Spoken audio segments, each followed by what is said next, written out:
ग्रामीण विकास मंत्री अशोक चौधरी की ओर से भूमिहार जाति के बारे में की गई एक टिप्पणी से जदयू में घमासान है। पार्टी के मुख्य प्रवक्ता एवं पूर्व मंत्री नीरज कुमार ने इसके लिए चौधरी के विरुद्ध अनुशासनिक कार्रवाई की मांग की है। अशोक चौधरी ने कहा कि जहानाबाद में लोकसभा चुनाव में भूमिहारों के बड़े हिस्से ने जदयू को वोट नहीं किया। केंद्रीय मंत्री और भारतीय जनता पार्टी के फायर ब्रांड नेता गिरिराज सिंह ने इंडिया गठबंधन पर फिर से हमला बोला। बेगूसराय में उन्होंने पत्रकारों से बातचीत के दौरान बड़ा बयान दिया। गिरिराज सिंह ने कहा कि तेजस्वी यादव, अखिलेश यादव और राहुल गांधी मुस्लिम वोट बैंक के ठेकेदार हैं। इनकी सरकार आई तो बिहार और उत्तर प्रदेश में शुक्रवार को छुट्टी का दिन घोषित कर देंगे। आज से भारत में सर्वोच्च न्यायालय का जिला न्यायपालिका का 6 सत्रों वाला 2 दिवसीय राष्ट्रीय सम्मेलन शुरू हुआ। इसके उद्घाटन समारोह में प्रधानमंत्री नरेंद्र मोदी शामिल हुए। वहीं इस मौके पर उन्होंने टिकट और सिक्के का अनावरण किया। महिलाओं के खिलाफ अपराध और बच्चों की सुरक्षा पर भी उन्होंने प्रतिक्रिया दी। प्रधानमंत्री ने कहा कि महिलाओं के खिलाफ अत्याचार के मामलों में जितनी तेजी से न्याय मिलेगा, उतनी जल्दी आधी आबादी को सुरक्षा का भरोसा मिलेगा। झारखंड विधानसभा चुनाव से पहले झारखंड मुक्ति मोर्चा को एक और बड़ा झटका लगा है।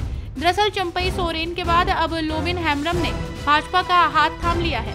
आपको बता दें कि हाल ही में झारखंड मुक्ति मोर्चा ने विधायक लोबिन हेम्ब्रम को 6 साल के लिए पार्टी से निकाल दिया था, जिसके बाद आज उन्होंने भाजपा का दामन थाम लिया है। हरियाणा विधानसभा चुनाव को लेकर प्रदेश में तैयारियां तेज कर दी गई हैं। ऐसे में मुख्यमंत्री पद के लिए दिग्गजों की दावेदारी कांग्रेस के लिए सिरदर्द बनी हुई है। वरिष्ठ नेताओं को संदेश दे दिया गया है कि मुख्यमंत्री के चेहरे का ऐलान चुनाव के बाद होगा। तो वहीं कांग्रेस अपने सांसदों को भी विधानसभा चुनाव में उतारने के मूड में नहीं है, क्योंकि पार्टी लोकसभा में अपने सदस्यों की संख्या कम नहीं होने देना चाहती। पहलवान विनेश फोगाट शंभू बॉर्डर पर किसानों के आंदोलन स्थल पर पहुंची, जहां आंदोलन को 200 दिन पूरे हो गए हैं। उन्होंने कहा, 200 दिन हो गए हैं जब से वे यहाँ बैठे हैं। ये देखकर दुख होता है। वे सभी इस देश के नागरिक हैं। किसान देश को चलाते हैं। उनके बिना कुछ भी संभव नहीं, एथलीट भी नहीं। अगर वे हमें खाना नहीं खिलाएंगे तो हम प्रतिस्पर्धा नहीं कर पाएंगे। कई बार हम असहाय होते हैं और कुछ नहीं कर पाते। हम इतने बड़े स्तर पर देश का प्रतिनिधित्व करते हैं, लेकिन हम अपने परिवार के लिए कुछ नहीं कर पाते हैं, भले ही हम उन्हें दुखी देखते हों। कांग्रेस नेता उदित राज ने शिरोमणि अकाली दल द्वारा भाजपा नेता और अभिनेत्री कंगना रनौत की आने वाली फिल्म इमरजेंसी को लेकर CBFC को कानूनी नोटिस भेजे जाने पर अपनी प्रतिक्रिया देते हुए कहा कि अकाली दल ने मांग की है कि इससे पता चलता है कि उनके पास कुछ न कुछ ऐसे तथ्य होंगे, इसलिए फिल्म पर सवाल उठाए जा रहे हैं। लेकिन जब तक फिल्म के बारे में पता न हो कि फिल्म है क्या, तब तक कुछ नहीं कहा जा सकता। बिहार का सियासी पारा इन दिनों हाई चल रहा है। ऐसे में जेडीयू नेता नीरज कुमार ने बिहार की राजनीति को लेकर चल रहे घमासान पर कहा कि लोकसभा चुनाव परिणाम आने के बाद माननीय तेजस्वी यादव राजनीति के कोविड के शिकार हो गए थे। विधानसभा के सत्र में भी शामिल नहीं हुए।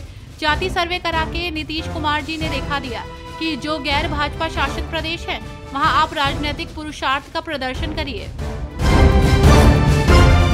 मुंबई में छत्रपति शिवाजी महाराज की मूर्ति ढहने की घटना पर पीएम नरेंद्र मोदी के बयान पर कांग्रेस नेता पृथ्वीराज चव्हाण ने पलटवार किया। पृथ्वीराज चव्हाण ने कहा कि प्रधानमंत्री का माफी मांगना अपनी जगह, अच्छी बात है कि उन्होंने माफी मांगी। माफी में भी उन्होंने राजनीति करने की कोशिश की है। शिवाजी महाराज की मूर्ति के निर्माण कार्य में भ्रष्टाचार किया गया है। कांग्रेस नेता सुरेंद्र राजपूत ने एक बार फिर भाजपा पर हमला बोला। उन्होंने कहा कि मोदी जी ने माफी आसमान की ओर सिर उठाकर मांगी है, जिससे उनके अहंकार का पता चलता है। ये उनकी चुनावी माफी है। उन्होंने कहा कि अगर सच में माफी मांगनी है तो भ्रष्टाचारियों को जेल भेजें और मुख्यमंत्री एकनाथ शिंदे को बर्खास्त करें, तभी लगेगा कि आप सच में माफी मांग रहे हैं।